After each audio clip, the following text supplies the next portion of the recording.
Hi, this is Bobby Curnow, Chief Turtle Editor at IDW Publishing, and you are listening to the Geekcast Radio Network. Hey, this is Tom Waltz, IDW's Teenage Mutant Ninja Turtle writer, and you have jumped inside the pool bag. You've just jumped inside the pool bag. Join TFG1 Mike and the rest of the comic crew here at the GCRN as they make their great escape into comics.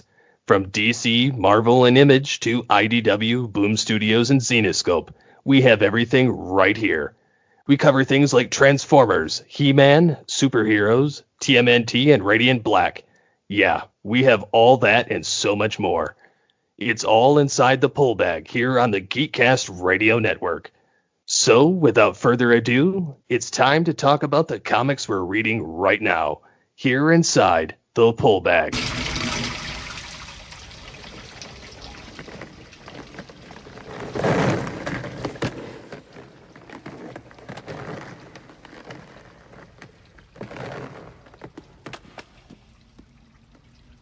How you doing? Hi. Nice night. Mm-hmm. Pizza Dude's got 30 seconds. Hi, folks. My name is Michael Allen Blanchard. I've been a podcaster for nearly 17 years as of December 8th or 12th. We can't decide which date it actually was back in 2008. So December 2025 will be 17 years for me. I go by TFG1 Mike on all of my podcast endeavors and everywhere online. In 2012, Steve Megatron showed me a picture of the new 52 DC Comics Batman number 13 cover. This is the cover with the Joker with his face kind of coming off or going on, or we can't really tell, but it's this really gruesome face of the new 52 Joker. This was starting the Death of the Family story arc by Scott Snyder, Greg Capullo, and others, and it got me into comics full time. From October 2012 to March of 2013, Steve Megatron and I covered the Death of the Family run in the Batman New 52, as I just mentioned. After finishing the recording for Batman number 17 on Geekcast Radio, our flagship podcast, Steve basically told me, in bold, all caps, underlined, told me that we needed a specific place for comics if we were going to continue comics. The first thing we needed was a title. Thankfully, after many failed attempts at thinking on my own, because back in 2012 and 2013, we still thought on our own. I prefer actual intelligence to artificial intelligence. Thank you very much. Thankfully, a good friend of Steve's and a good friend of mine and a good friend of my co-host, who I will introduce at the end of all of this, because he will come in much, much later at this point. But thankfully, Michael Powers, that good old Booth Ninja 81, came up with the pull bag. And so on March 5th or 6th, we can't decide because I don't remember which actual date it actually published on in 2013, the pull bag was unleashed into the podcasting world. 12 years ago today, the pull bag went online. 12 years and 575 episodes. What a journey. Thank you to everyone. Steve Megatron for all of the stuff he has done with the editing in the beginning, and then I took it over with all of the arts he has ever done for this podcast, for coming on and doing all of the co-hosting that he's done with me for this. Michael Powers for doing some of the podcasts that he's done on here, as well as obviously coming up with the title. Ryan the Uneven Flow, JT from Saskatoon, the person I will introduce later, but I'm going to mention him now, Mr. Joe Reed, and so many more, plus all of you lovely listeners. Thank you for everything. As far as the TPB TMNT coverage, it was January 22nd, 2014. We released TPB Back Issue Classics, IDW TMNT Volume 1. I remember when Joe first told me about this, I had a very visceral reaction. You see, dear listener, I was a cartoon TMNT kid, not a comics TMNT kid. I hated that they all wore red bandanas in the books, because I was so used to the multicolor cartoon awesomeness. Clang? Did you say clang? Obviously, 11 years later, since we started the TPB TMNT coverage and released 45 podcasts covering everything in the main IDW series, I've obviously changed my mind. and think that the IDW continuity is the end-all, be-all of emotional TMNT storytelling. We are continuing that inside 2025's Mutant March as we finish off the original run from Reborn Volume 5, Mystic Sister, to Reborn Volume 9, Once and Always. And after that, later on in this year, we're going to bring it back to Sewer Surf in September, when we will start reviewing the Volume 2 IDW TMNT coverage when Jason Aaron takes over the writing. And man, we can't wait for that. So I'm pretty much almost out of breath here. Joe, any thoughts on this history of all of this before we get into the Mystic Sister story arc? The years you're throwing out there, it's like my oldest child was not born when this was happening, and how old am I now that we've been doing this for this long? Well, if I'm 45, you're close to it, or maybe a little older. Yep. What? Yeah, so I have to do a little bit of math. Let's see. 45. Yeah, I'll be 45 in a month. Happy early birthday. Yeah. Oh, gosh, yeah. And 14 years ago, I didn't know what a podcast was. Absolutely. Yeah, so folks, it's been a long journey and we have been trying to get back to it. 2024 was a rough year. I didn't do hardly anything with this podcast last year. But Volume 5, Reborn, Volume 5, I should say, collects issues 124 to 130. The story was done by Sophie Campbell. The art was done by Ken Garing for Part 1. Parts 2 to 5 and 7 was Pablo Tunica. Part 5, Sophie did some stuff. Toni Gregory did some stuff in Part 6. Additional inks was Patricio Delpheche, and the colors obviously were done by Ronda Pattison. Ronda, I owe you a big apology. I am so sorry. For 11 years, I have been saying Ronda Pattison. I have been getting your last name wrong for 11 friggin' years, Ronda. I am so sorry. It is Ronda Pattison. I'm sure she gets that all the time. And well, you can rest assured and comforted that I never heard you say. I never heard it. Like, it always just rolls out of our mouth. But I just wanted to make sure that I said it right. I'm sure I've typed it wrong a couple times too. Are you related to that vampire guy? Some nut who thinks he's Batman. Letters done by Shawn Lee, story consultant Kevin Eastman and Tom Waltz on this arc. And boy, what a story. Oh my God. Yeah. Oh boy. This book. I think when the press releases came out for this arc, it caught the internet nerd rooms on fire for a couple of days. Yeah, issue 124 specifically. Hey folks, editor TFG and Mike here, and I need to put a correction here, and this correction will serve as a correction for myself anytime I say 124 for the issue number for the rest of this episode of the Pullbag. Venus did not technically debut in 124. Her return was issue 127 of IDW Publishing's Teenage Mutant Ninja Turtles. That's what the press release was for, issue 127. So this right here is where I initially had stated it in the first 8.5 minutes of the podcast. So that's where I first noticed it in the editing. So correction made. It was issue 127 when Venus returned to the Teenage Mutant Ninja Turtles IDW Publishing comic run. Now, back to the show. Because they announced it as Venus is back, baby. They threw Venus. Out of all the characters that they could have ever brought into IDW, I was never expecting Venus.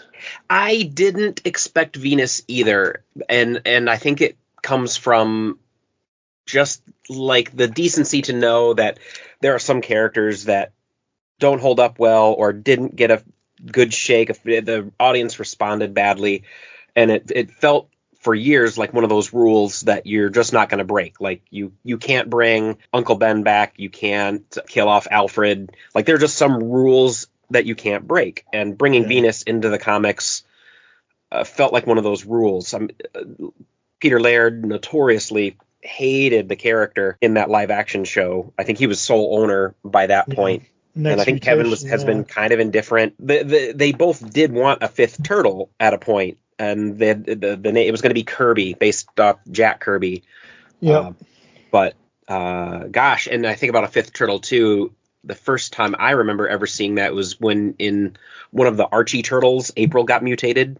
It was like a summer special. It wasn't part of the main continuity, but they've always been trying to do that, and then they did it in the live action series. Next Mutation. Yep. I still haven't watched all of that. I don't even know how many. I don't know how. I need to look into that. I'm not going to probably watch it, but I just know that it was so polarizing with the fans and with everyone else that it's just. The interesting takes at the time for that were that with the turtles, the main turtles, they were ninjas from Japan. Mm-hmm. She was mutated in Chinatown and had the Kung Fu Chinese background and was more tied to mysticism and magic, which was interesting. But yeah, I think there was that. Well, when you create a character like that at that time in the world, and I'm not talking about now with the Mary Sue, with the weird accusations that people throw out there, but at the time, they threw that character out there because, we need a girl turtle because girls don't watch our show. And surely if we just put a girl in there, the girls will watch our show and our toy sales will double. Yep. That was obviously why she was put in there. Yeah. And what IDW has always done with everything they've ever touched is that they've taken characters and situations that are either cheesy or not good or from a funny book, and they've translated them, they've updated them, and they've put them back in the book in a way that makes them cool, relatable, fit naturally. And, it's like, so these people that are complaining, I doubt they had ever read any of the IDW Turtles to know with how much love they put these characters back into the comic. Yep. Pigeon Pete is a great example. Absolutely. Pigeon Pete rocks. And I have to apologize to everybody at IDW as well, because when I saw the title of the trade, and I was like, no. My first thought was Kitsune. I thought it was going to be a Kitsune story again. I didn't even look at the cover of the trade. I just looked at the title. And the cover is basically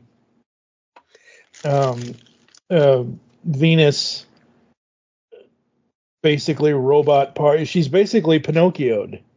She's basically trussed up. She's basically strung up. But just when I hear Mystic Sister, when I hear Mystic anything, the first thing I think of is Pantheon, Rat King, Kitsune, all that. But yeah, no.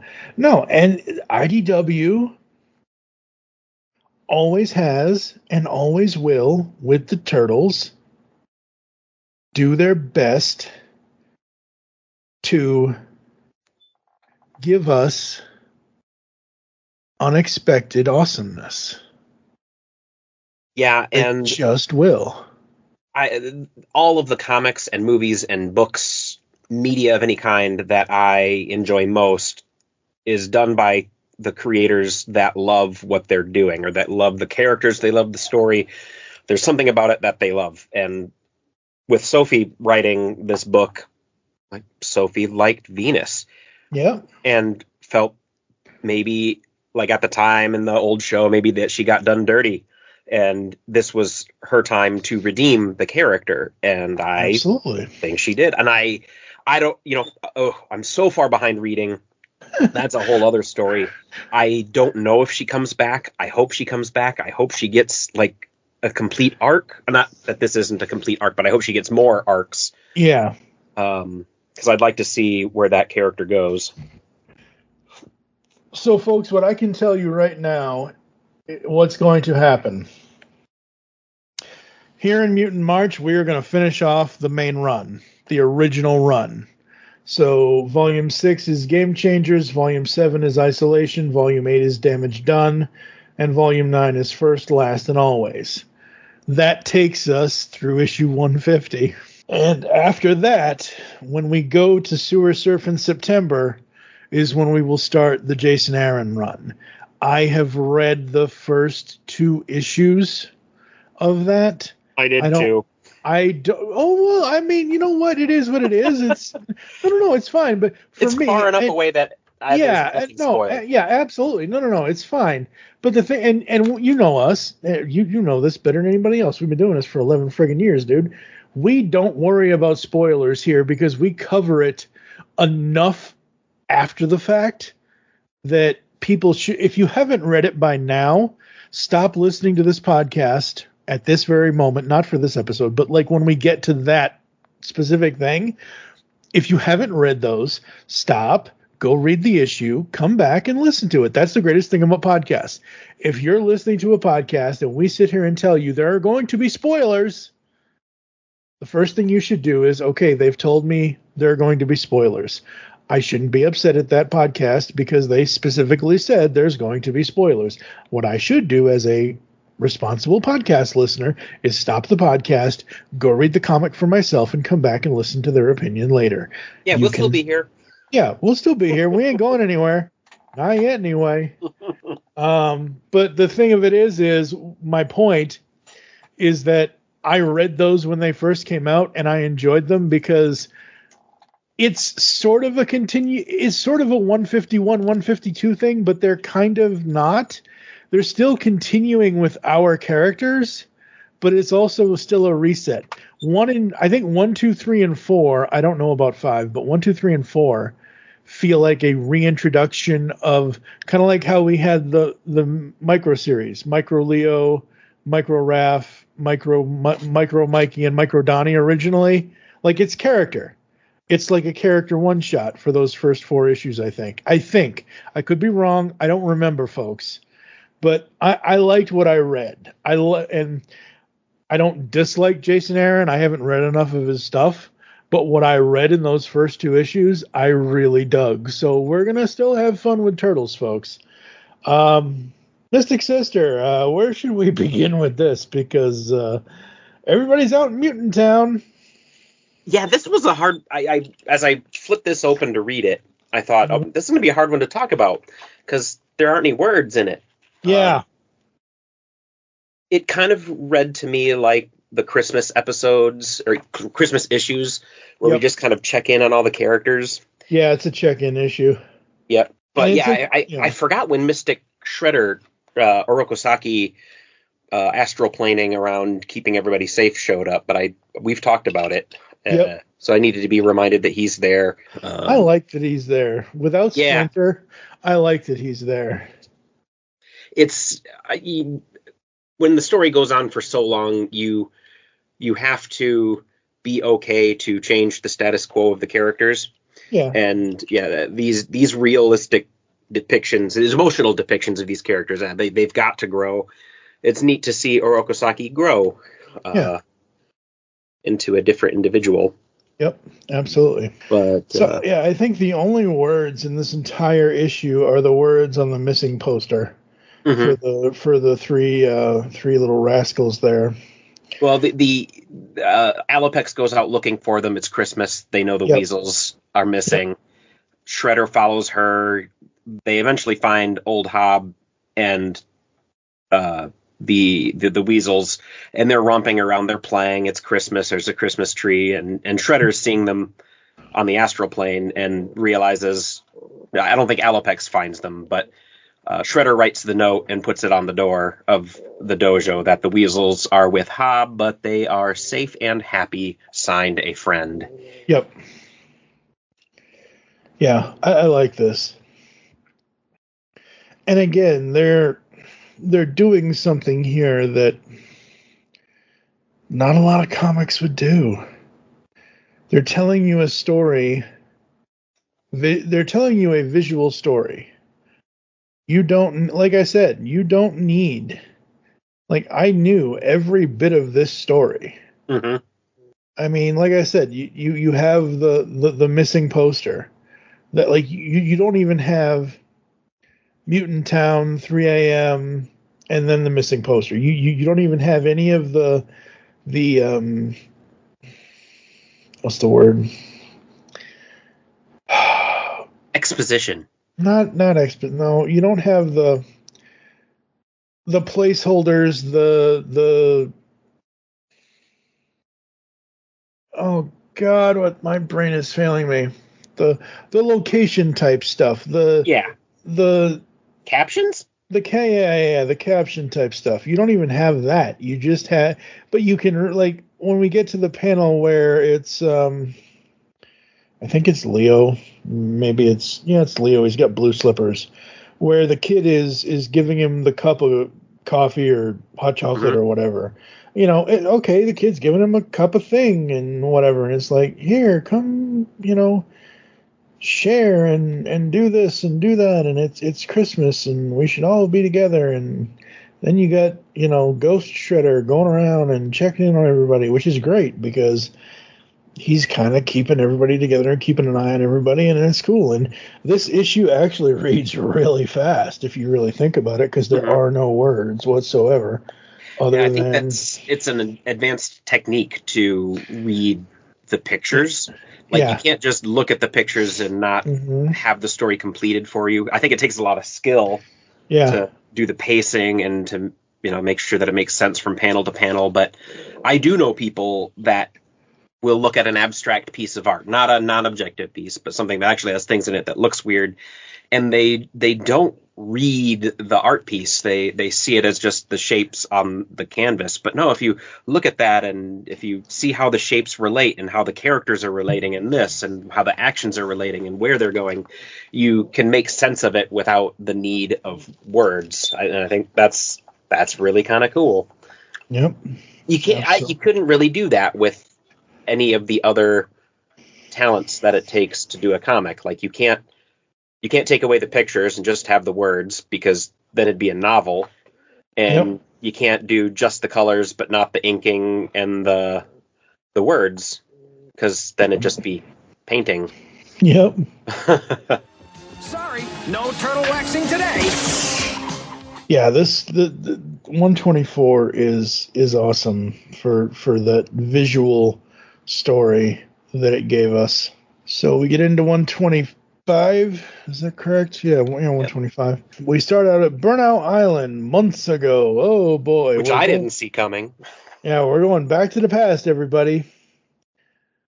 How long have you been feeling unwell, Commander Zom? Oh boy. Commander Zom is at the baby doctor.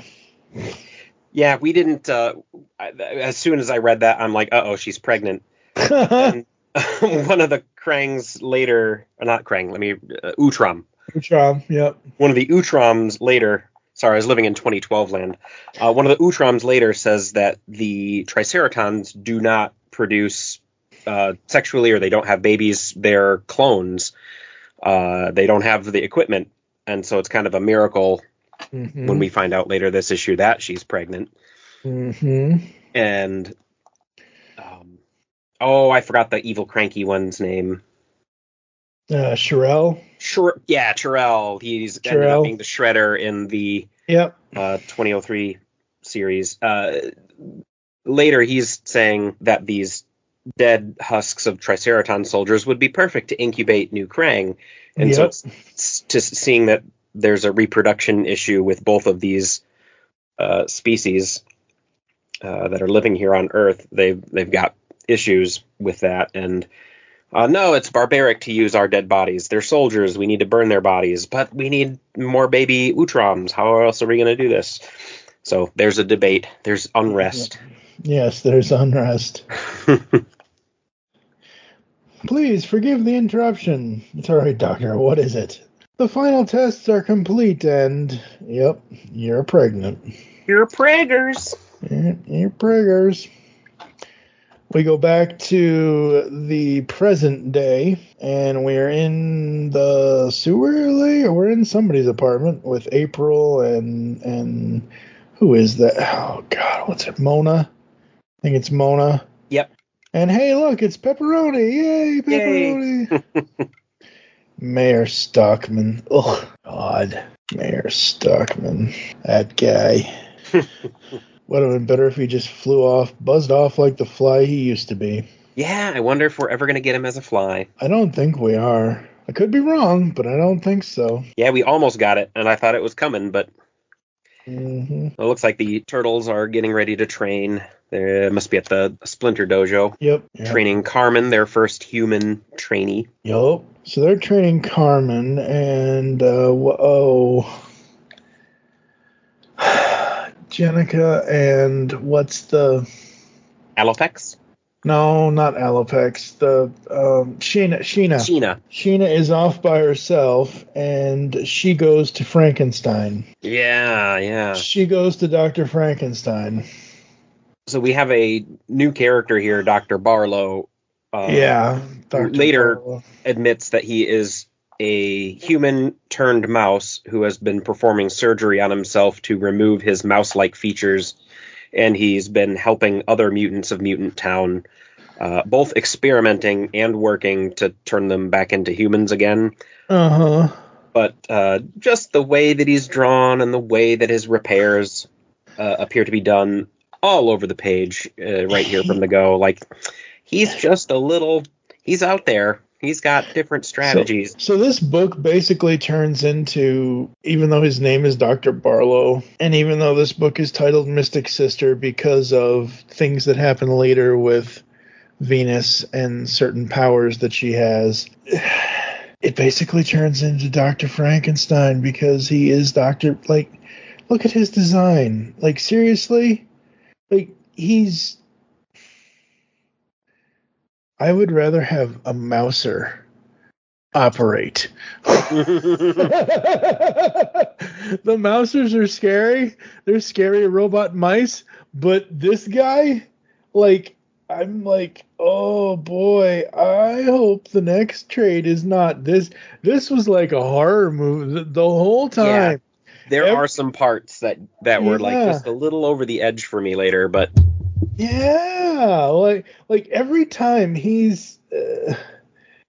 is on panel, it's like, we are going to horrify you no matter what. Casey gets caught by the frogs. Oh yeah, he got put out during training. He's kind of fallen apart a little bit in this arc. He's drinking and a little too violent. Yeah, Casey's turned into a little bit of a lost soul. Casey is... I hope he gets redeemed. I hope there's a saving grace for Casey, because we do not want to see Casey go the way that his old man went. Mm-hmm. And they even say that in this, I think it's in this trade that they say, you know, but he's already leading the Purple Dragons. How much more like his father does he need to be? All the way. Yeah. But, yeah. So we got Casey versus the Frogs. Which we're not mentioning. They're the Punk Frogs, which this particular issue of the singles got rebranded Teenage Mutant Ninja Punk Frogs. Did it really? It's Genghis, Attila, and I'm like, wait a minute, I had action figures and they were in the cartoon. So these are the Punk Frogs that Shredder mutated in the old cartoon. Manner of speaking, it's their evolution. Mutant Town gave them not permission, but it gave them space to do a lot of those characters that we hadn't seen yet. Absolutely. I love that it's them. So yeah, it's them. Jenny basically tells them, dojo's closed, guys. And what's his name? Clyde. It was that one, the one with the weird shell. He's the one who I saw took Bonnie, and he's talking about Donatello. I just got it, Bonnie and Clyde. So there's more than 4 of the frogs, and the frogs that Shredder named were Genghis, Attila, the really dirtbag people from history, Napoleon. Yeah. But now since there's more than 4 of them, Bonnie and Clyde. Yep. Yep. Yeah. Until you said it, I didn't even put it together. Because Clyde was annoying as hell to me throughout this whole trade. It's like, go home, Clyde. Yep. Clyde's the one that, so the frogs bust into the dojo and say, dude, our friend Bonnie is missing, and Clyde, I saw him with a turtle with a metal shell, and they think it's Don with his synthetic shell. So they show up at the dojo and basically just start a fight. Yeah, the fight breaks out. Fire breaks out. The dojo goes up in flames, essentially. The whole building burns. Yep. Oh man, and there's some neat homages. So they've got the fight going on. The flames are all around them. Yeah. And Raphael at that point had gone out, I think, to look for Casey or to look for somebody, Sheena, out there, because he's the constable. That's kind of his job. Yeah. But Jenica says the line, we could really use Raph right about now. And hey. But then the door gets kicked open, and in that kind of Katsu arriving with more. Oh no! It is Casey. Casey does show up. Yeah, Casey shows up. Yeah. You mind telling me what you're doing with my little green pal over there? Yep. Oh, hey, who's the babe? Wayne Gretzky on steroids. God, that movie lives in my head. I tried to watch that with my kid, and I'm saying every line, like, Dad, you got to stop. Yes, I know. So sorry. I'll have to say this. Are you on Instagram? I don't know how much Instagramming you. Okay. Mr. So there's Reed's Hawaiian shirt. You and your Hawaiian shirts, Mr. Mr. Reed Magnum PI. There's an account on Instagram. It's a music account.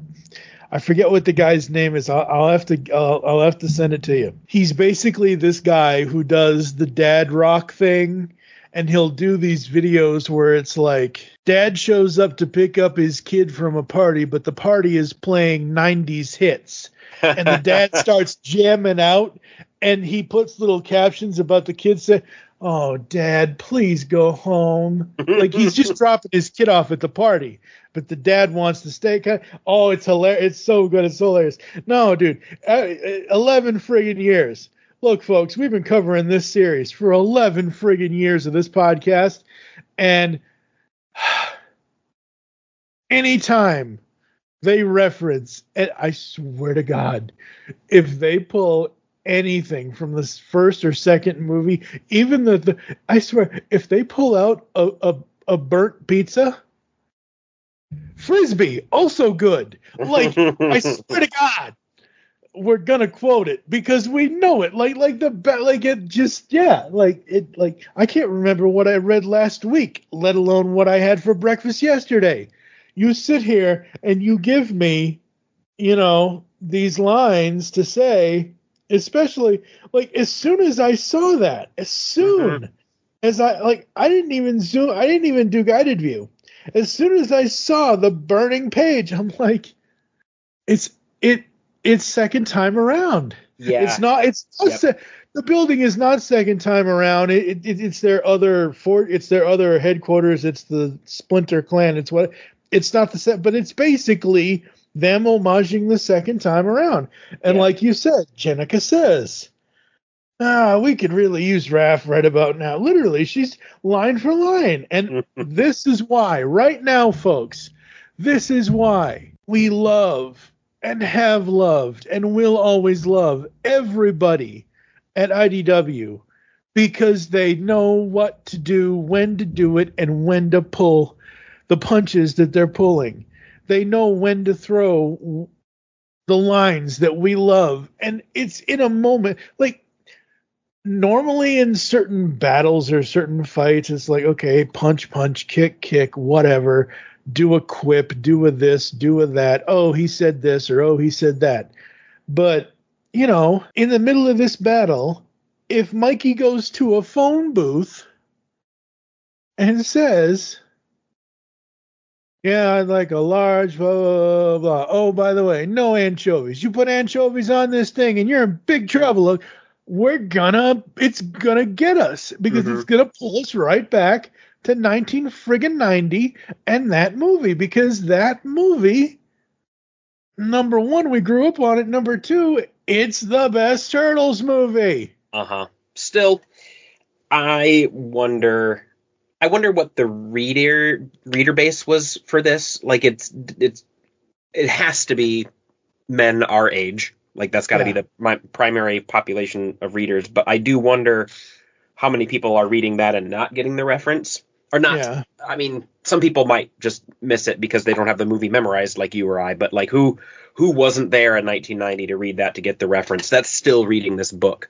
Yeah. Yeah. My Oliver has read the first trade paperback, but he hasn't gone further. I'm like, dude, you got to keep going. I got them all. They're right here. Anytime. Oliver, your father has an entire library of Teenage Mutant Ninja Turtles comics in his basement. You can read them for free. You don't need to bring them back within 7 days. They're there all the time. Here.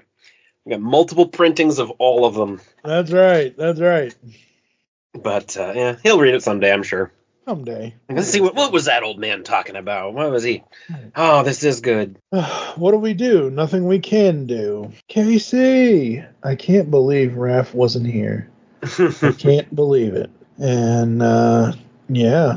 We, go to a giant egg? Commander, it's beginning to... it's the Triceraton. Speaking of another movie from the 90s that I can quote line for line. Oh, push! That's right. I've been present for the birth of every living creature on this island. I like to be there when they're born. Helps them recognize me. That's a good Goldblum. No, that was Attenborough. Richard? Was that his name? Oh! Yeah. Oh, it's still Jurassic Park. Yeah, it's still Jurassic Park. Oh, yeah, boy. My Jeff Goldblum has gotten crappy over the years. Yeah, as Richard Attenborough. I had to type that in to check. Yeah. Yep, so the Triceraton baby is born. But, Colonel, this is only one child. Yes, Cleve, but it's nonetheless alarming. Oh, yeah, that's right. They're talking about when the slaves outnumber the masters. Yep, and it is most likely a sign of more to come. Her name will be Siri. It's a baby Triceratops. That's right. Just don't say that too loud, folks. Hey Siri. I know, right? I looked at that like, wait, if I. And that's how we end. That's how we end this issue, with them kind of conspiring. Cover artist is on 126, because that cover on my issue is really nice. Who did that? Which one for 126? Pablo Tunica. Yep. I should recognize that. Oh man, the alternate cover on I don't know if you've seen this, but the alternate cover by that's Eastman? Really? It's so crazy to look at anything he illustrates that's not Turtles. He's done some Wolverine covers, some Daredevil covers. The Kevin? Frogs. Yeah. No. But like, so it's always so weird to see him drawing anything but the Turtles. You know how the trades work. The trades have the alternates at the back of the end of the issue. Just send it to you on Facebook. But it's the black and white. Like, I've never seen an Eastman cover like that. That's cool as hell. I don't think. Yeah, that must not be. I'm gonna have to check that out. Yeah. Oh, cool. Yeah. Yeah. I was like, who did that? And I looked up at the right-hand corner. I'm like, ooh, Kevin did that. Very cool. But yeah, Pablo Tunica did the one for 126 for the Frogs. And we start this issue at Burnell Island. It was so weird for me to be jumping back and forth between this and the Turtles story. Like, I'm waiting for them to tie in, and I can't see how it's going to tie in. Yep. And I think ultimately they're setting up the next arc But it was. I don't know. Should I call it jarring? Was this the place for it? I don't know, but at least it's interesting. I didn't find. So I thought because of the way they're setting it up, like I thought that things were going to go faster. Yeah. I thought we were going to encounter them before the end of the arc or something. Yeah, I thought that we were going to. Honestly, I thought that we were going to encounter Venus in 124. We don't. We only see the beginning of Dr. Barlow's stuff. We don't really see Venus in 124. We only meet Dr. Barlow in 124. We kind of get the mystery of something shady's going on with Dr. Barlow because he's a Frankenstein doctor. And then we get this Triceraton baby stuff with this thing and with the Utroms and everything else, and that's fine. I like it. I think it's character building. I think it's them juggling the various factions, which is fine. I don't find it jarring, because for me, jarring is like if they were jumping back and forth in time. Like if this was 6 months ago, 6 months later, 3 days ago, 4 days ahead. Like if they were doing something like that, I would really have a problem. But they're not. Yeah, it all hasn't come together yet, but they're giving us enough of where we kind of end this this Utrom thing here, where I think it's Sherelle. First, we must take care of the meedling Regenta, and you see the doctor have the shock face, and then we cut to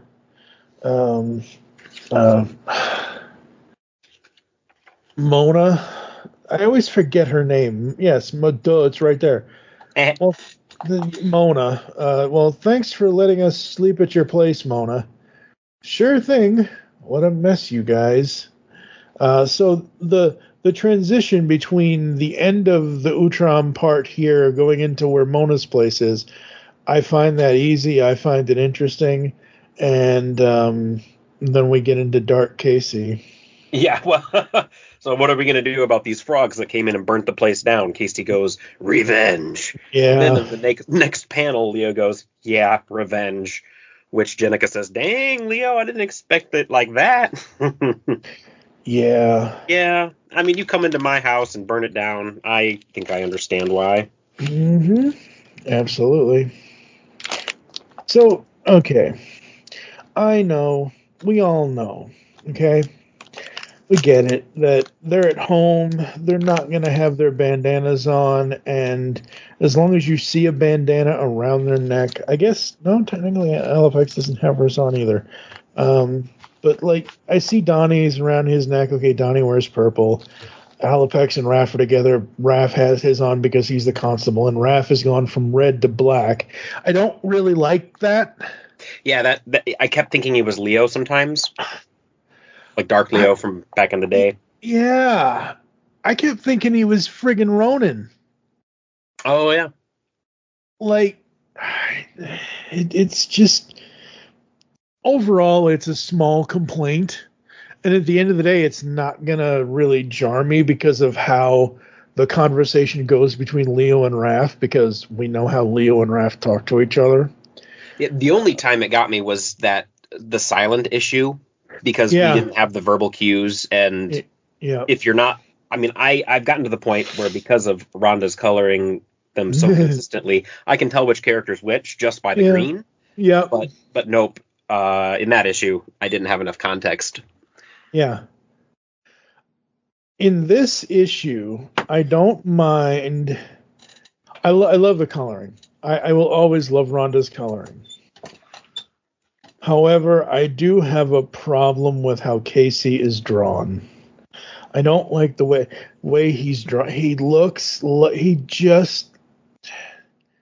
I don't know. He just doesn't look like Casey to me. I'm not saying he has to be super slick, human looking. I know he can look disheveled, but it's just the way. I don't know. It just doesn't, like in the panel where Raph said, where he and Raph are going at it. Sorry, man, but you ain't stealthy at all. you're beat up and you're a loose cannon. Huh, look who's talking. Like, I understand that. I forget who's the artist on this, but Pablo Tunica. Is it Pablo? Okay. Yep. It's not that I don't like Pablo's art, because I love how Pablo draws Raph here. I think that's cool. I just don't like the way he draws Casey, because I understand what he's doing. He's trying to show that Casey is, like Raph says, beat up and drunk and all of that. It just... Casey and Dr. Barlow could almost be doppelgangers in this to me. Just the way, I don't know. I guess they wanted this part, and even the way the couple panels later here where Alopex is kind of yelling, where she says, "Raph, can you not be the constable for like 5 minutes, please?" Like, I don't know. I don't know. I'm here for this. Also, I got the sense that this arc was rushed, or that it was maybe. And again, I think we're almost still dealing with pandemic delays at this point in the series, or at least recovering from them, trying to get the story and artists back, kind of working together at the same time. And parts of this arc felt rushed, and I wonder if anything like that is a result of that rushing. And so I don't think I want to judge it as harshly as I would, but hey. I mean, at the end of the day, I'm not trying to judge it harshly. I'm just saying that it just doesn't, I don't know, it just doesn't. It doesn't look like the character. Yeah. And I'm trying to see here. And they all draw better than I do. Okay, yeah, but like I'm trying to see if I can see the copyright. I can't see the copyright. I will. I got that right here. I'm trying to see here. Sorry, folks. 2022. So they were way out of the pandemic. It just feels like it because Sophie's arc started during the pandemic. Yeah. We had the issues. Mutant Town was. Yeah. I don't know, man. It just doesn't. At the end of the day, art is art, and this is the choice they made, and that's fine. I just don't like the choice. I don't like the design, and that's okay. I still love the story. Still love the story that they're telling. I mean, it's like how we've always talked about the art, how the art's changed. Like, we love certain artists. We're not so big in other artists, and it's okay. Like, I'm not sitting here I'm not one of those idiots on the internet. This is the worst art ever. I'm being facetious here, folks. I'm being sarcastic. I want to make sure people understand I'm being sarcastic. This is the worst art ever. I'm going to hunt this artist down because they suck, and I don't want them to ever do art again. No, I'm not saying that at all. I'm just saying, to me, it's a little more horrifying looking. Like, I miss the way that Raph and Alopex, like I like the romantic way that's so stupid, but I like the romantic way that Raph and Alopex looked like back in Northampton. If that makes any sense. Like, I don't know. It is what it is. Okay, so again, on the same page, it's page 57 of the trade, but it's that same page where she says, "Raph, can you not be the constable for like 5 seconds?" It's that like second panel to the right where she says, "There's a time and a place for everything. Just give it a rest right now." It looks like to me she's going to bite his head off, and I don't mean it. It looks like to me she's going to basically rip his eyes out with her teeth. Like, it just. Yeah, there's some facial proportions. Yeah, that don't quite get it, but yeah, it just doesn't. I don't know. I think that's where I feel like it's rushed, because like the cover is beautiful and there are interior panels that are beautiful. There's just a page here and there where it looks like it just needed to get done. Yep. So we go back to the Punk Frogs and Mikey and Alopex. I don't remember where they say it, but Mikey, being more emotionally aware and sensitive and more of the listener than everybody else, he's gotten the idea that they need to talk to these frogs. He senses something is not right. He doesn't want to go in there swinging. He doesn't want to go in there with revenge. Yeah. And somebody in the background says, "Man, I like leader Michelangelo." Yeah, there's my growth. Yeah, but Mikey has always had that growth. Yep. I mean, well, but usually you don't get to hear him be referred to or thought of as any kind of leader, and so that was. I'm hoping that we get to see that more someday. I mean, like him acting as leader.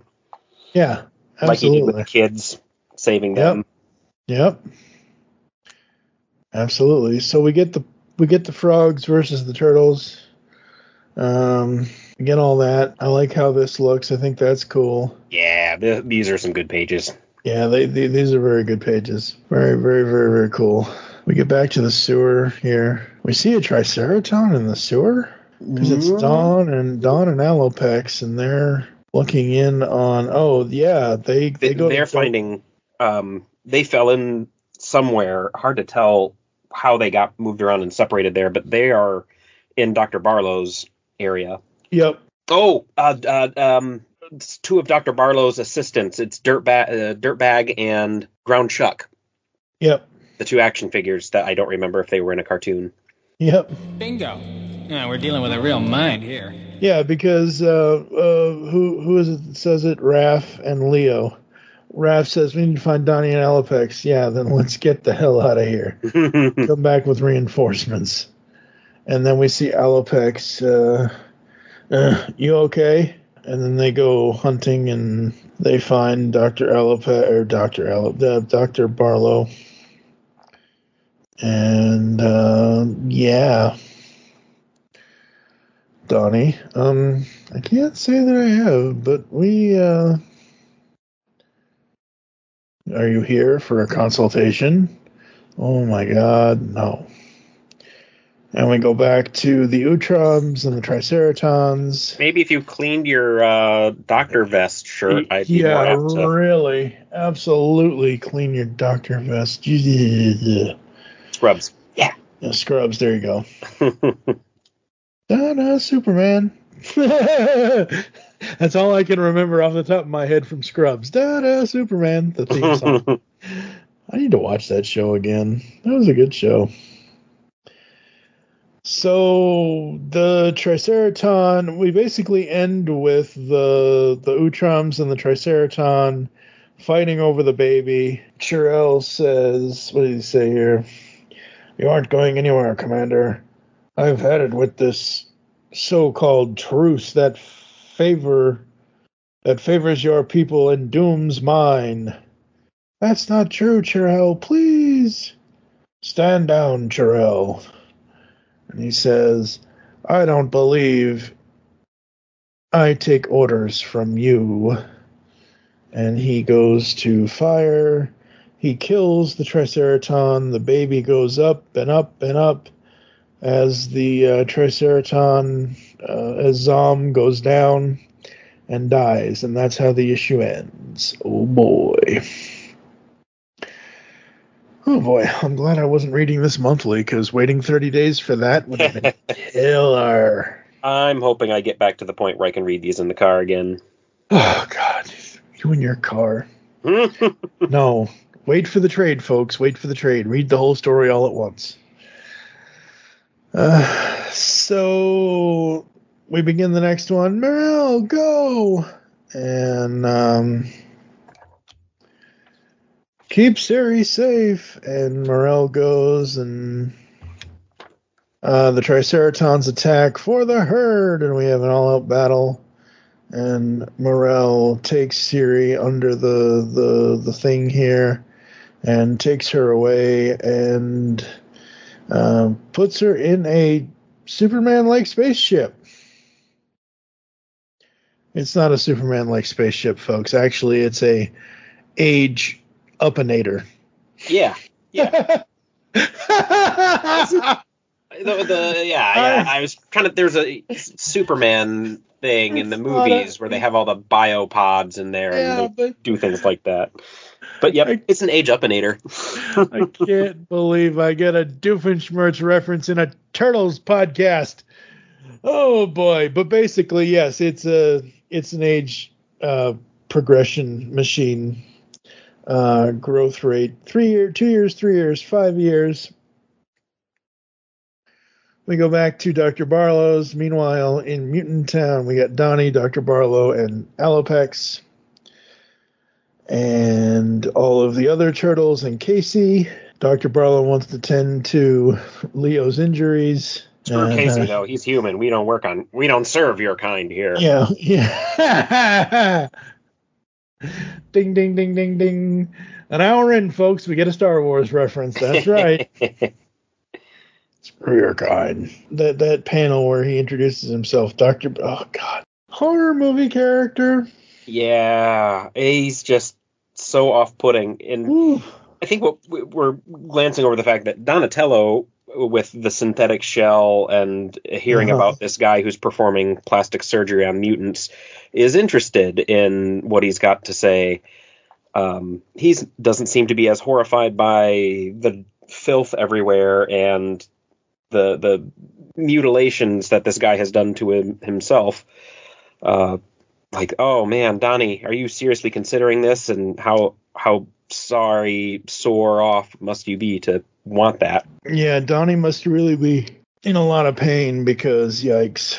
Yeah, I guess I think you're right. It's not that it's bothering him from I don't know, a spiritual point. He's experiencing pain. He's got this hunk of metal hanging from his back that did not grow there. Yeah, it's not natural. Yep. We get Dr. Barlow says to Donnie, I'll be happy to schedule a consultation for you to discuss further. I'll be honest, Doctor, I find this all very grisly, but I am interested to hear more, like you said. Oh boy. And we get an argument between Donnie and who's in the red? In the red, is that Leo? Yeah. Okay, because... way to go, that's like, hey, come on, I can't tell. It's look for the scarred eye, the scar on his left eye. That's true. Well, that confirms it. I wasn't sure, but yeah, I wasn't sure either because I couldn't see the scar over his eye because I was looking at where Raph was yelling at him. Yeah, where Raph says we can't just go into sneaking into people's houses without harder evidence. I was trying to figure out what the argument was because it started with Donnie, but I was trying to figure out who was. Yeah. So they all get into an argument. And then Alopex yells at Raph. She says, I don't know about laws or regulations or anything about how much more do you need. Raph, you and me were both experimented on. You should be breaking down the guy's door. Alopex, quiet. Don't ever talk about that. Yeah, but it's such a sore spot for him.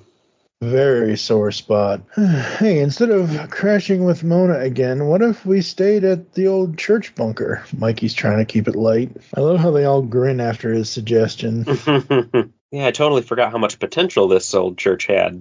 We could even have the new dojo here, make it a community center. Like, yeah, that would have been a great lair for a TV series. Yes, it would have been. Oh, wait, who the hell is he talking to? Who's this? Barlow. Who's he talking to on the phone? I think I know. And I don't think they tell you yet.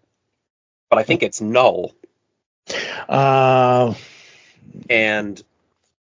so I'm my audience, dear audience, I've had this weird flashbacky experience reading this. There are pages where I know I have never seen before as I reread it for this podcast. And then there are pages that I know what's happening and I know what's going to happen and I don't know how.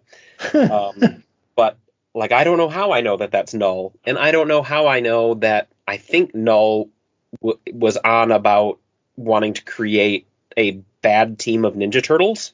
Yeah. And that's why Barlow's mentioning that he was commissioned to make these turtles and he's letting this person know over the phone that he's got Donatello hooked and that might lead to something. And I think Alopex saw failed experiments on turtles earlier. That's right. Okay. Gotcha. Uh-huh. And as this issue progresses, he shows Donnie his horrific experiments. Oh, boy. Oh. Yeah, so Don and Alopex go back, and Alopex is sneaking around while Donnie has Dr. Barlow distracted. But Barlow shows him red dragon scales from issue 100. Yep. The total thing that I forgot happened was, there's a giant dragon in New York City. Yep. So the EPF had cleaned that up, but Barlow says these are a few pieces that I've gotten, and they're radiating this weird energy that we can't tell while that's magic. And meanwhile, the panel that did it for me was at the same time Alopex is down in the basement finding body parts and corpses and dissections. And I was like, okay, if that were drawn with any more detail, this would have to be in the mature section. Yep. Yeah, she's running through the basement and catching all this stuff and seeing all this stuff, and she opens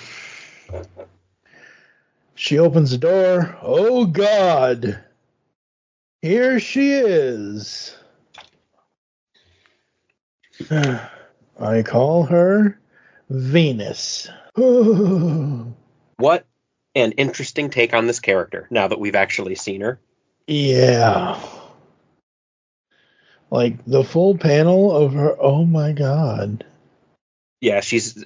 For readers that have not looked or are relying on us, she's been Frankensteined together out of frog parts, it seems. But she's got a fake metallic plastron, the belly shell part of the turtle.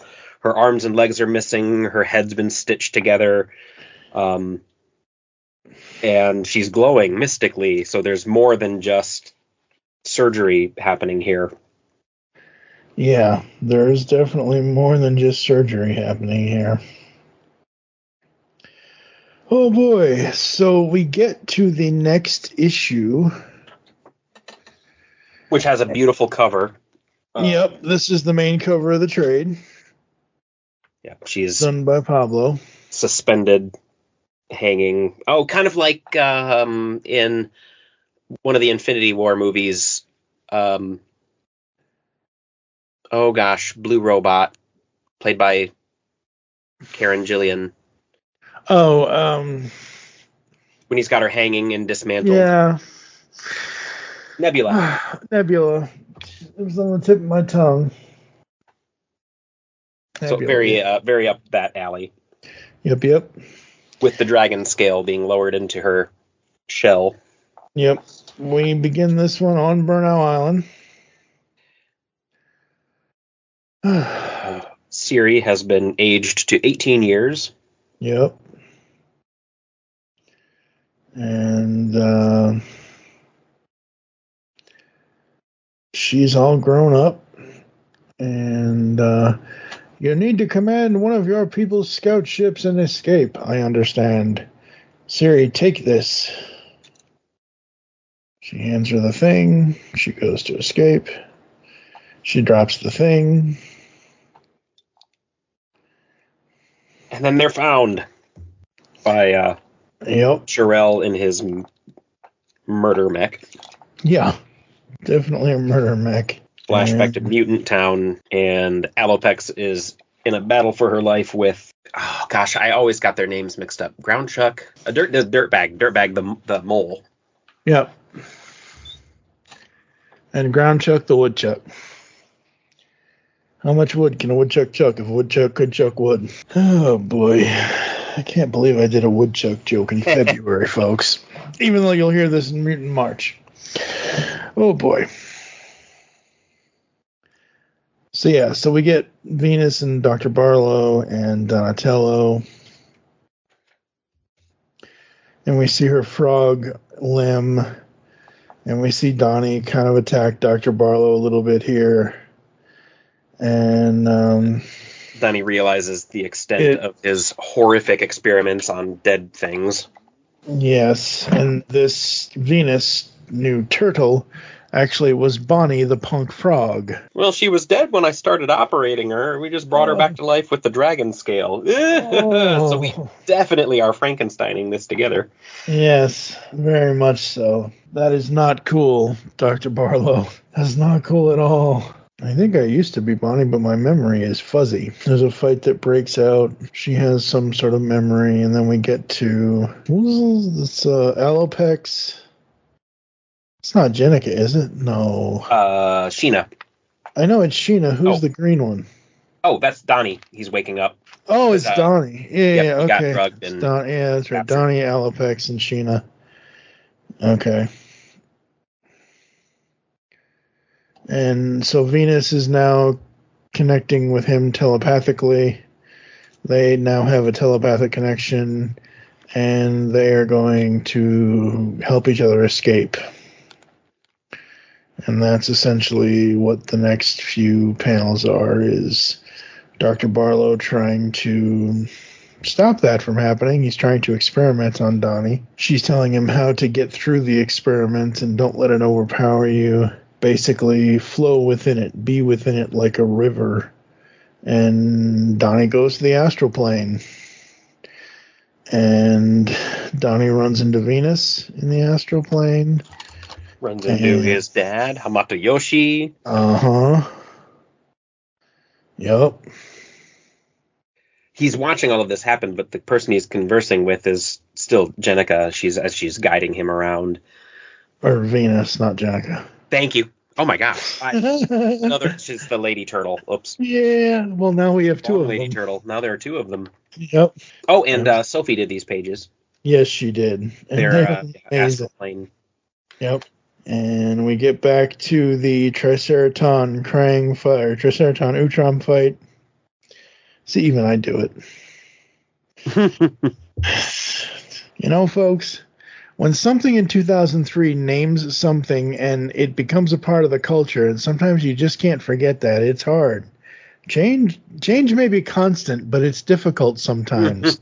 So we get Siri. She's going to take off in the ship, and she eventually does take off in the ship, and that's how this one ends. And I'll avenge you. Sherelle will pay, I promise. And so she's been aged up, but she's also can speak and has ideas of concept. So one, I think they mentioned earlier that she was picking up things as an infant earlier than they expected her to. She was understanding people speaking, even as an infant. And so between the technology of that pod and mystical Triceraton hand wavy, she's quite coherent and aware of what's going on.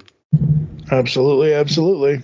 And yeah, so we get her taking off, blasting off again. At the speed of light. That's right. And we get an alternate cover of, it's done by Kevin, I think, of Hamato Yoshi and one of his sons. So there's that. And then the main cover for the next one is the Triceratons and the Utroms, done by Pablo. And we start in the day of the mutagen bomb. Nuts. Flashback. Flashback. Nuts. What are we going to do until 9? I don't know. Come on. Oh, this is the origin of the frogs. Yep. This is when they were human. Okay. They're waiting for a punk concert. Yep. And then they became frogs. So that's how they became frogs. Raph goes to Casey in the present. They have another little debate, which this is going to continue on for a few panels, or it's going to happen in the background as we flash forward. But my favorite thing to come out of that debate, or out of that fight, is, yes, they're beating the tar out of each other and saying really cruel things to each other. Like you mentioned earlier, you're ending up like your father, and that just sends them off. But at the end of it, they're friends again. Yep. And Casey's redeemed. Like, that's so very Raph and Casey that all it takes is for them to beat the snot out of each other, And then they're good. Then they're good with each other again. They understand. Absolutely. It's kind of like that old movie from 1990 with, sitting in a truck. What letter are we on? Dome head, elf lips, gack face. What? All right, hose brain. What letter are we on? Yeah. Absolutely. 100%. So we get them fighting. The fight is going on, and then we cut back to Dr. Barlow's lab. Yep. With him working on Venus and her why did I almost say Triceraton? Her dragon scale infused shell. Oh boy. There's an interesting connection here too. He flashes back for a moment to some black market stuff, and he finds these shell fragments from a mutant that he takes and studies and uses the dragon scale to bring back to life. And we have a sneaking suspicion that might be the fragments from Donatello's shell when that was broken in issue 44. I'm 99.9999999% sure that that's what those are. Yep. There's a chance that it could be another dead turtle mutant that we never met, but no. Until Bobby or oh, wait. 575th episode. This is the first episode we've been back. Have we said? I don't think we've said this. No. It's been an hour and 20 minutes, or almost an hour and 20 minutes, but congratulations, Bobby Curnow, Editor-in-Chief, IDW Publishing. I wrote him a message on one of the social media things saying, all right, you're back, man. That's right. Bobby's back, baby. And he said, yeah, he's not going to... I made a thing saying, like, it'll be good to have you kind of keeping your eye on the book again. He's like, all right, I've got a lot of books to keep, a lot of different books to watch. I can't do that, but I'm sure he's got a soft spot for the turtles, and so that's good. Absolutely, yeah. Well, and honestly, the turtles are in good hands. Oh yes, they have. It's only about getting the gang back together that I say, like, absolutely, 100%. But like the fact that he's editor-in-chief at IDW, that's amazing. Yeah, I have over the past year, I've been very worried about what IDW has been going through, and I have messaged a couple of the artists and writers trying to like piece together what's going on, and nobody knows. Yeah. Which is not good, and people are leaving and getting moved and getting taken off of books, and it's some crazy stuff. But I'm hoping that with him coming back as editor-in-chief, that's a step in the right direction. Yes, because the IDW's lost a lot of good properties, it's lost a lot of good books, and it's still the fact that Ninja Turtles is what's keeping the lights on for them. Yep, absolutely. So we see more of Dr. Barlow working on the shell. We get over to the turtles and Carmen and the hippo. What's the hippos? Oh, you just said what their names were. Ratchet and Clank? No, that's not right. Dirtbag and Ground Chuck. Yeah, there you go. Dirtbag and Ground Chuck. So we got that. We got Raph and Casey finishing up their fight. So there's that. So that's done. They're friends again. And then enter Grandfather Oroco. Oh, yep. So back at the Donatello is trying to astral plane project himself on purpose to go get Leo to tell them where he's at, and they stumble on Oroco Saki because I'm sure his life force is just shining like a beacon on the astral plane right now. Well, okay, so you got to think that the turtles, at least Donnie, isn't like they're just learning the astral planing stuff still, and Shredder, Oroco Saki, whatever, he's known this stuff for thousands of years. Mm-hmm. So, I mean, the fact that Donnie ran into him first instead of Leo, I think they make a, what's it say, my astral presence is so strong you were drawn to me. Yeah.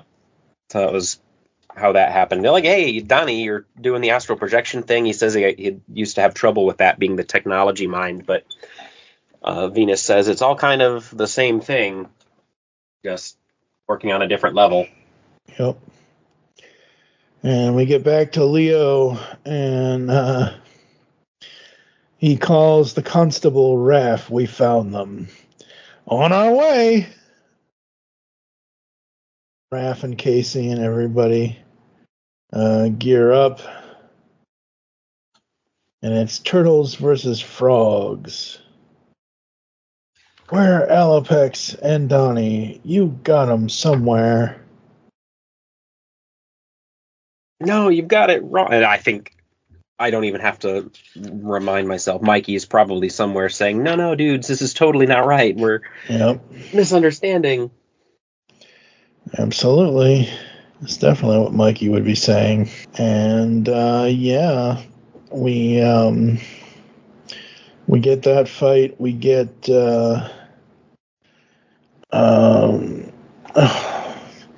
Sheena, Donnie, and Alopex trying to escape. And then we get the spaceship crash landing because it is Siri. Oh, yeah. And she crash lands to end this issue. It crashes right on top of Dr. Barlow's surgery. What do you call it? Hospital. Sure. Yep. Because that's where the turtles are, and she was homing in on their signatures. Yep. Man, this arc has got so much in it, and it is so good. The writing is solid as always. Yeah, we've already said about certain art choices aren't at least my favorite, but overall, it's still the turtles we love. It's still the characters we really, really enjoy. It's introducing new characters for us to enjoy. And making them not suck. Yep. Absolutely, absolutely. So we get Mikey going after Genghis. Because this is where Mikey's like, wait, let's be friends. Why would you want to be friends with someone who burned down your house? You know who Michelangelo would really get along with? Who's that? If we cross alternate universes, I think him and Squirrel Girl would get along. Yeah, that possibly because be. She's all about talking her way out of fights and turning villains into friends. Yep. In that way. Like I think they'd get along. Totally out of left field there. No, absolutely. As we get deeper into this issue here, we get back to we get Clyde back to the frogs, and we see Venus, and Clyde's like, Bonnie? Leave Bonnie alone, you dumb cow. This giant cow thing. Mutant thing fighting, and it's Sheena. Leave us alone, never again. Leave us. Oh, Sheena? yeah. That was Sheena. Stop. Yeah, that was very, very angry Sheena.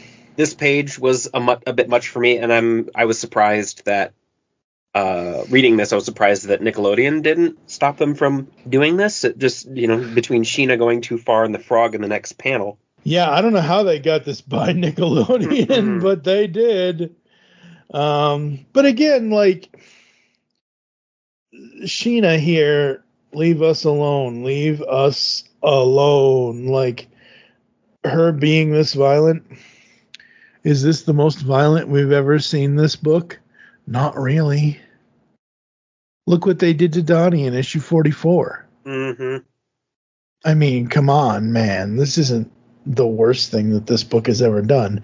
And I'm not saying this book has to be violent or doesn't have to be violent. It's definitely more than I expected from that character. And oh, yeah.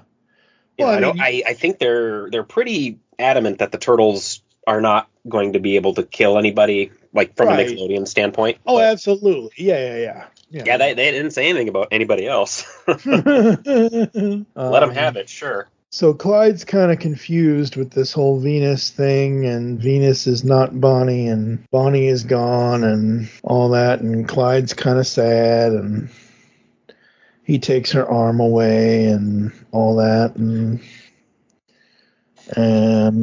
we see a group shot of everybody. We see Raph and Casey, and Casey's got his golf bag with his instruments. And Jenica's like, "Are you okay? The doctor's house blew up." And Sheena says, "No, not really." So we have all the, again, nice moments between everybody. And we have, who is that? Please help. Which one? Who is that? That Doctor's house blew up? Yeah. And Mikey's hugging. But that's who's Donnie. That's all bandaged up? Yep. Okay, so Donnie is the one that saves. Okay, so Donnie's the one that saves Siri. So thank you. Who are you? Yep, that's us. I'm Michelangelo. One thing after another. Oh, babe. Yep. Oh, boy. So we get that introduction. We get Donnie and Raph. Hey, man, you okay? I know you were kind of hoping to be friends with that Barlow guy.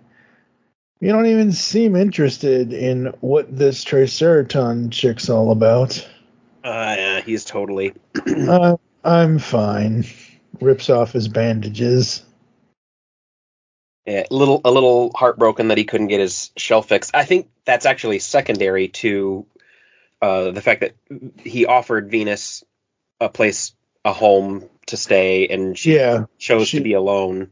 Yep. Because he was really feeling the connection with her that I think comes from both going to the astral plane, but also the fact that was probably his shell that she was partially grown from. Yep.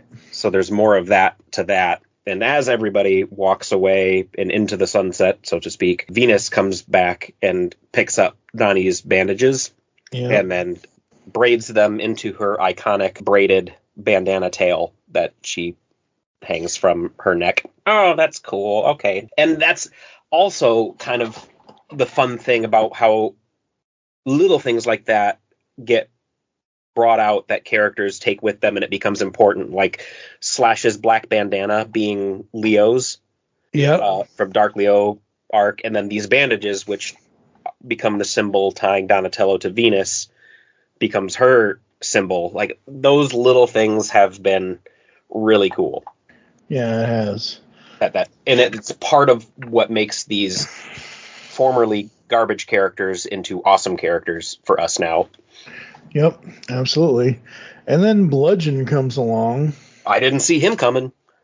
Me either. Clyde returns to the frogs. Bonnie's dead. Shows the arm. Poor Bonnie. Ew, that's her arm? Show some respect. Bloody Mary, so she's really gone. Yeah, Zayden, she's really gone for real. The turtles didn't do it. I messed up. It was all a big stupid mistake, and I'm sorry, guys. Clyde, you butthead, pull yourself together and let's go. That turtle cough will be gunning for us. We gotta find a new hideout, Attila. Bye, Venus. Yeah, then we're gonna find a way out of Mutant Town. And into another story arc someday, I hope. Hopefully. I never should have let the students come along, April. But Sensei, Wanda, not now. It's a very motherly way to say that, April. I'm sorry, Father. I thought I was ready. I thought we all were. Oh, no. Shredder. Not anymore. Guess all that hardware is for making coleslaw. It is now. I mean, you can retire it. Oh, man, they could go into business and he could shred all the cheese? Uh-huh. No. And I am just Oroko Saki. Fine. What do you want, Oroko Saki? There is something important we must discuss, all of us. I'll tell the others. And then we get the EPF. I was not expecting them to show up. And Dr. Barlow, my patience, I'm so sorry to all of you. Dr. Barlow here. My companions, my family home, my research, it's all gone. That's a shame. Did you manage to... Talking on the radio, I had to read this a couple times, seeing the speech balloons not coming from his mouth. Yep. Like, wait, what am I looking? And so yeah, Dr. Barlow here. My companions, my family home, it's all gone. That's a shame. Did you manage to save anything? And he did manage to save a blood bag of Donatello's blood.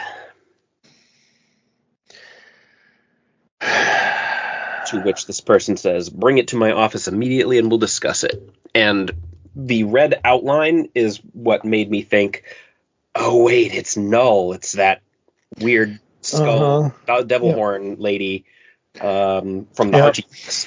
Yep. And I don't know what possessed me to read it like this in my head. So it says Dawn, D-O-N, so Dawn is in Donatello, Donnie, whatever. It says Dawn-1. In my head, I read it like Don Juan, like as in Don Juan DeMarco. I'm like, oh God, no. And then I will be there shortly, to be continued. And then we get the cover gallery. Oh man. This trade. It's a little bit too much horror for me in it, but overall, I still really enjoyed it. I'm very interested to see where the story goes from here. I know where the story goes. Okay, well, that's no, that wasn't enough. I think I'll save it for the next one. Because I'm looking at a really interesting next month page here. With the Shredder. I see on mine they give you the cover of the next issue. On the last page, and it's Shredder training with the Ninja Turtles out in the woods, which whenever I see out in the woods ninjas training, I think they're up in Northampton again. And so, where are we going? We're not in Mutant Town anymore. I brought marshmallows. Put those away. Oh. Yes, they're toasting marshmallows on their astrally projected flame father there. Michelangelo, put those away. That's right. I am not for toasting. That's right. Volume 5, Mystic Sister. Outside of my just not really that into the horror part of it, I enjoyed it because I love the character stuff. Yep. I love that they took a character in Bonnie and made a story with her and essentially turned her into a classic character that got a redemption arc, that got an actual story arc that wasn't just, oh my God, I hate it when he ruins my dramatic moments, folks. I really hate it. Sorry. I stepped on it. But no, this was a good book. 124 to 130. Good story arc. Really, really awesome and fun. Folks, Volume 6, Game Changers, we're facing an interesting challenge with Volume 6. Yes. All right. So I'm looking at the thing here. Okay. I think what we're going to do is what we always do. Like we did with Casey and April. Like we did with Mutanimals. Like we did with other mini-series. Like we did with Ghostbusters. We are going to cover them, but we're going to do their own episode for them. So Armageddon Game, which is, okay, you know more about this than I do. Yep. Give me the briefest of brief synopsis of what Armageddon Game is. Armageddon Game is an arc that finally deals with everything the Pantheon has been working on since we met them. Oh, fuck. Yep. And it involves... Yeah, then it's going to be its own issue. It's going to be its own separate episode by itself. Here's the thing, and I need to dig back into it again, but I almost suspect that they have to be read in the order that they were shipped to stores, that they tie together chronologically between the series. You read volume 6 and only volume 6. I'm going to try to read them an issue or two, mixing it in, issue or 3 or 4, mixing it in, and see if they do need to be read chronologically. And if they do, I'll say, hey, no, dude, it's weird. But if they can be read independently, I think you're right. We should just do them independently, like the trade by trade. There will just be weird jumps because, if a big battle goes on in Armageddon Game 3, when we go back to read the sequential issue, it's probably going to be after that battle.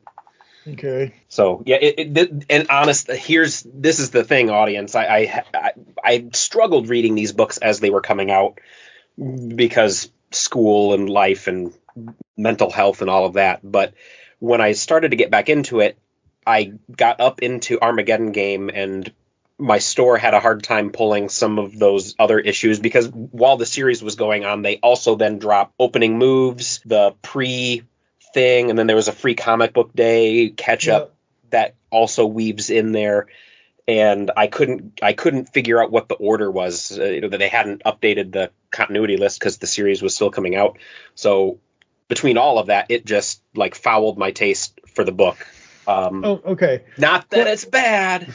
Right. It was not a good time for me to mentally wrap myself around it. Okay, so let me see here. Okay. Question. Yep. Yeah? Do you like penicillin on your pizza? Oh! Is there a way to... does Armageddon Game have any consequence to issues 131 to 140? I need to reread that. What does the my thinking is we can do an episode for Armageddon Game specifically between Volume 8 and Volume 9. So Volume 9 is, if I remember correctly, let me look in our messages because I don't remember. I'm too old for this shit. Reading list. I have the reading list. We should put a link to that in show notes or something. Oh, I will. It is good for you. Yeah, it's always in there. You know what you're doing. You've done this. Yeah. Okay, so episode 578 of the Pull Bag is Reborn Volume 8, Damage Done, which includes annual 2023, 140 to 144. 579 is Reborn Volume 9, First, Last, and Always, which is 145 to 150. That's the finale. So between 144 and 145, can we put an episode there in between 578 and 579? Can I put something there that can just be all of Armageddon Game? I think that might work. Okay, good. That's what I'm doing because that's going to be the easiest friggin' thing. And that way we don't have to worry about weaving it into whatever because it's just... Oh, yeah, that would suck for doing if it's required. And I can't believe that they would put the trades together in a way that would make it required, where you'd read 20 pages of the trade and then have to put it down and pick up another trade. No way. Maybe when it comes out in omnibus they would do that, but no. Well, yeah, when they do the omnibus with story order, hopefully they'll throw it all in together once they do the full big hardcover thing. Yeah. Anyway, folks, this has been Behind the Scenes at the Pull Bag. We're going to go to a quick yeah, exactly. See, that's where I would be riveted. Podcasting at its best here at the Geekcast Radio Network, only inside the Pull Bag. We're going to go to a quick ad break and hear some podcast ads, some other stuff. We're going to come back to close the show right after this. You can edit all of that out if you want. I will understand. But yeah, that was fascinating to me. This is what we have to deal with, people. Hello, geeks and geekettes! Looking for a podcast that covers a vast array of topics? Then check out Altered Geek Unleashed, where we discuss our thoughts on this week's geeky news, tech, gaming, television shows, movies, cartoons, comics, and more. So, get altered, get geeky with the Altered Geeks. Every Friday on the Geekcast Radio Network. Are you missing entertainment in your life? Welcome to Captain Ruggles Gaming. Whether it's guides, roleplay content, or our shenanigans with our collaborations with the 20 years standing strong Fart Clan, also known as Fast Action Response Team, or the Wrecking Crew, we have something for everyone. So join us when we traverse the cosmos of space games, survive the undead in zombie games, or just having fun in first-person shooters or random indie games. Visit us now at geekcastradio.com and youtube.com/@Captain Ruggles, or Google search Captain Ruggles Gaming. It's game time, and I'll see you out on the battlefield. Because the world needs another movie podcast. The Geekcast Radio Network presents for your listening pleasure the Cinema Geek. Hosted by Amanda, Kevin, Matt, and Dan. Each week we dive headfirst in the landscape of movies as we discuss movie news, play movie games, go in-depth on reviews, and even have a top 10 countdown or two. Also, don't miss our director retrospective series where we review noted directors' movies film by film. Bottom line is, if you love movies and love podcasts, you need to experience the Cinema Geeks. You can find us on iTunes, Blog Talk Radio, or geekcastradio.com. Hey Jared, I have this idea for a new show for the network. What is it? You know how I liked the 1990s comic book series, The New Warriors? Yep. And you know how at the Long Box Crusade we're trying to get the YouTube channel going? Yes, also correct. Well, thanks. So, how about you and me do a live stream show about the New Warriors? You've never read the books before, and I have them, and so that's a great setup. We could give it a catchy name like Come Out to Play. Don't you think that's the greatest idea? Sure, Delvin. That's a great idea. Just one question. Yeah? Why do you have me dangling off this ledge, holding me by only one arm? Oh, yeah. Well, you'll get it soon. I hope. Come Out to Play, a New Warriors podcast, comes to you live on YouTube every second Tuesday of the month at 8 p.m. Eastern on the Longbox Crusade channel. If you can't watch it there, we replay them on the Longbox Crusade Network podcast feed, available anywhere podcasts can be found. We invite you to come along for the ride, or in other words, New Warriors, come out to play.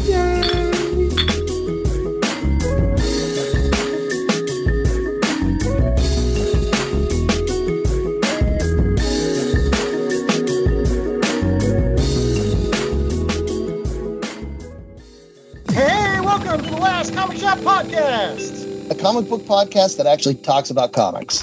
Yep, each week we open the shop up and read and discuss a comic. Sometimes we pair that up with comic book movies or TV shows.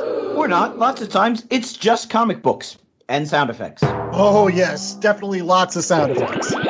So tune in on all the major podcasting platforms for the Last Comic Shop Podcast, or check out our library of evergreen shows at www.lastcomicshoppodcast.com. For the best in science fiction, join Mark Baumgarten, Vicky Jakubowski, Zion Kiros, and Juan San Miguel on the award-winning podcast Marku 42's Universe. Doctor Who, the Marvel Cinematic Universe, Star Trek, and more are all fair game with Marku 42, which has been around since 2012 in one form or another.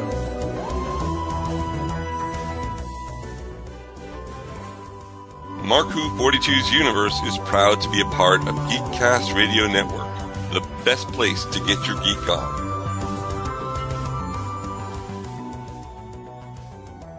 Listen to us bi-weekly or weekly if we have a topic relevant for you, our listeners. Marku 42 on Geekcast Radio Network, a match made in a galaxy near you.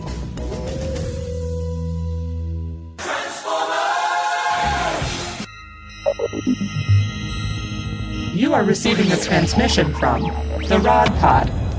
Upload pending.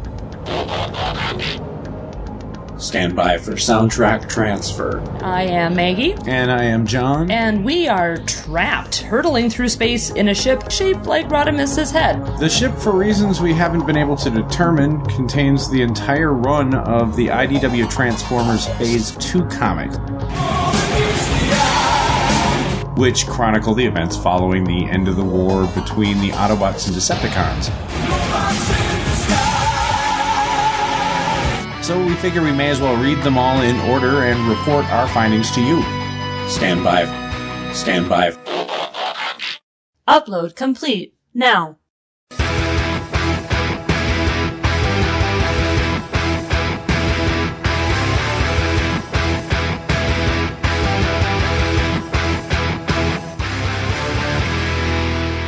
The Rod Pod. Look for us at marriedwcomics.libsyn.com, at iTunes, at Stitcher, or wherever good podcasts can be found. So, till all are one. Till all are one. On the Simplistic Reviews podcast, we talk movies. We talk TV. We talk. Hello, Julie, what the heck are you doing?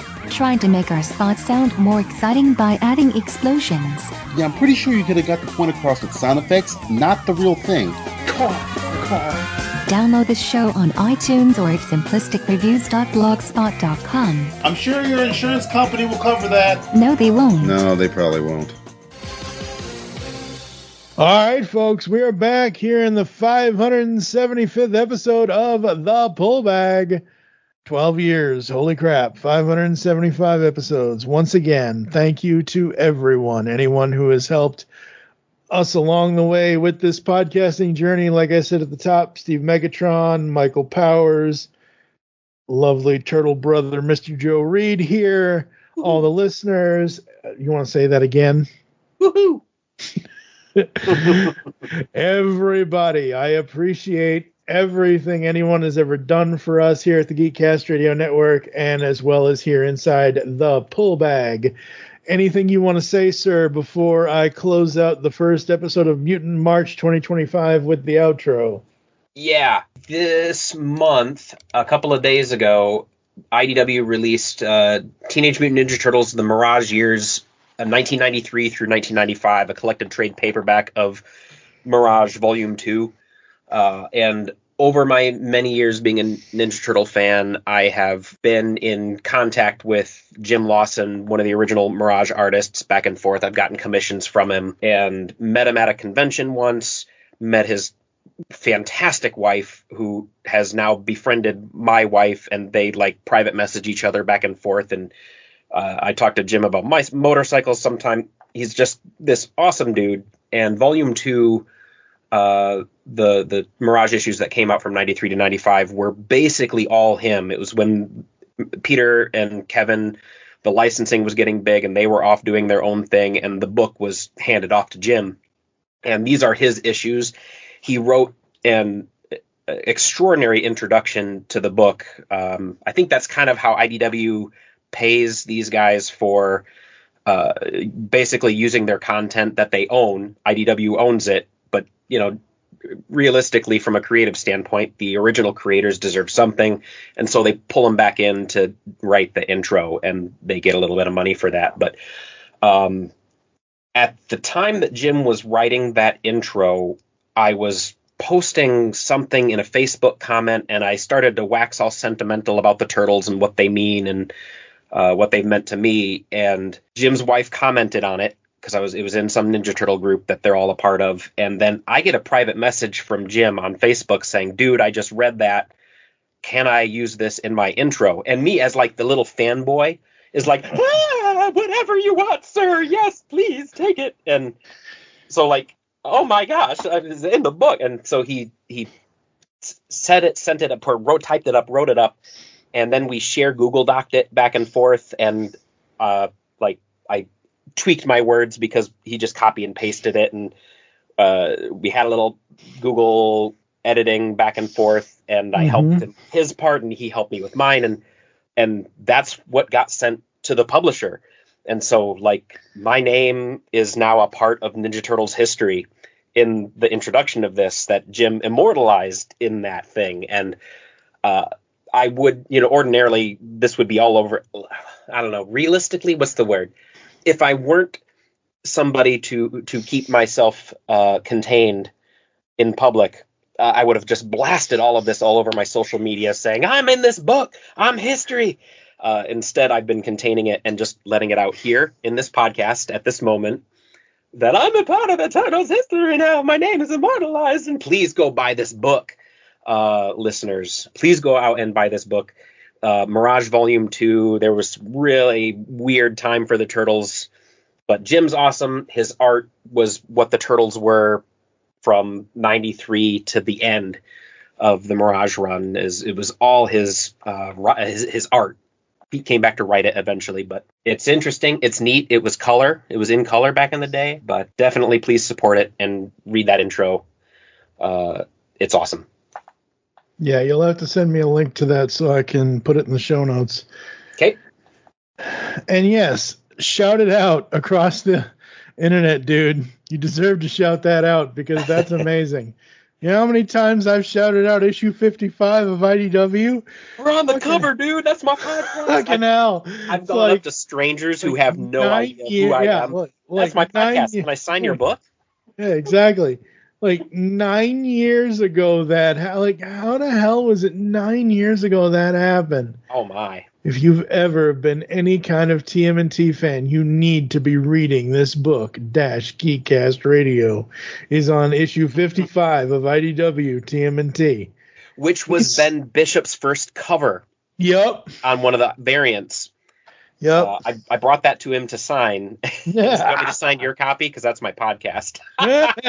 No, he didn't want me to sign it. Aww. Man, come on, man. I know, right? Come on, Ben. I love you. Come on, man. Damn, man. We gotta. I gotta figure out how to get Ben on the show. We gotta get him. We gotta have him go through the pullback origin questions. That would be fun to have him go through those. That would be very, very cool. All right, folks. 575th episode. We are 25 away from 600. We are on the road to 600 and 700. I don't know if we're going to get to 700 this year, but I know we will definitely be getting to 600 episodes this year. We only got 25 to go. I don't know how it's going to go after Mutant March. I know we've got Mutant March going on. Dynamite Comics has the Silverhawks license.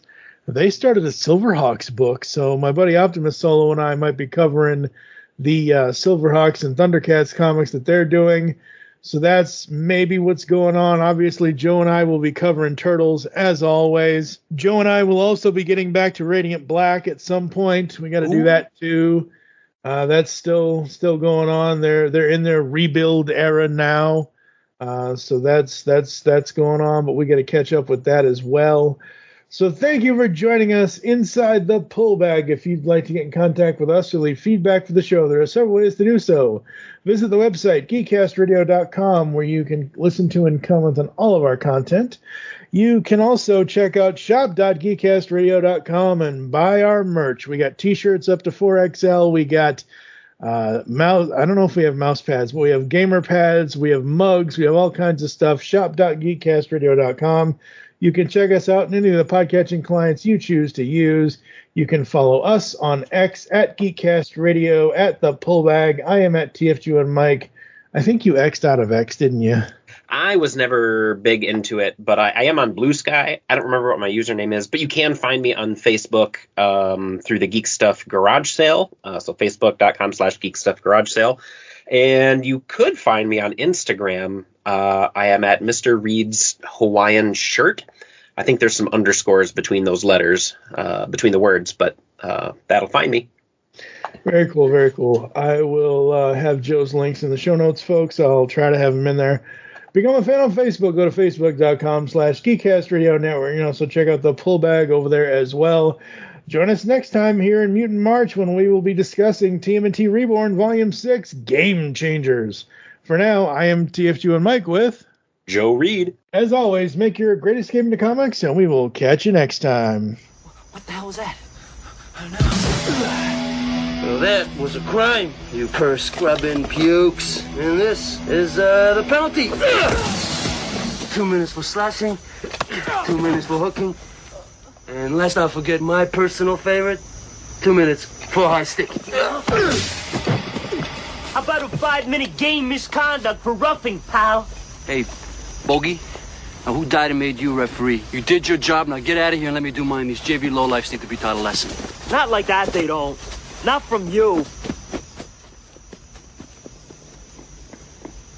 Well, it looks like you're the one who needs to be taught a lesson, pal. Class is paying 101. Your instructor's Casey Jones. You've just heard the latest episode of The Pull Bag, the GCRN's first comic review and discussion podcast. There are several ways to get in touch with us and leave feedback for the show. You can visit the website, geekcastradio.com, where you can comment on the episode and all of our different podcasts. You can rate and leave a review for the show on iTunes. Be sure to leave us feedback. Become a fan of us on Facebook, facebook.com/thepullbag. Send us an email, feedback at geekcastradio.com. Follow us on Twitter at thepullbag and at geekcastradio. So until next time, make your great escape into comics and unleash the geek in you. Look, I don't want to fight you. Well, tough rocks, pal. A Jose Canseco bat? Tell me, you didn't pay money for this. Ooh, that's it. Stood for one sale, pal.